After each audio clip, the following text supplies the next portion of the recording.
au-delà de cela, sans parler des maths, qu'il n'y a plus d'esprit critique.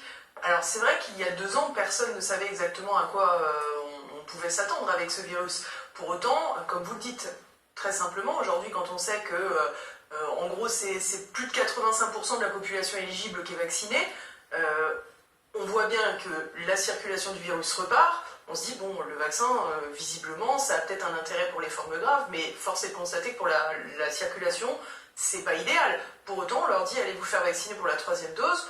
Bon, ok, pourquoi pas. Le pass sanitaire, on le voyait tout à l'heure dans le micro-trottoir, je dois dire que c'était tellement surréaliste, moi, qu'au départ, je n'y ai pas cru. Si on fait un test positif au Covid-19 alors que l'on est vacciné, ça ne suspend pas le pass sanitaire. Enfin, c'est du pur délire. Alors oui, c'est du pur délire. Ce que vous disiez sur l'esprit critique est très vrai.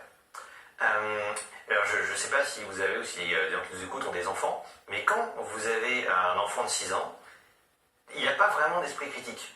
Parce qu'il n'a pas l'éducation suffisante. Il peut avoir de la volonté. Parfois, il vous fait une crise de nerfs et il veut vous embêter. Non, non, non. Mais il n'a pas l'esprit critique parce que son intelligence ne s'est pas suffisamment développée. L'un des problèmes qu'il y a aujourd'hui dans le contrôle de la caste dirigeante par le peuple, c'est qu'il y a une partie de la population, c'est triste à dire, mais qui n'est plus capable d'esprit critique parce qu'ils ne sont pas capables de faire le calcul.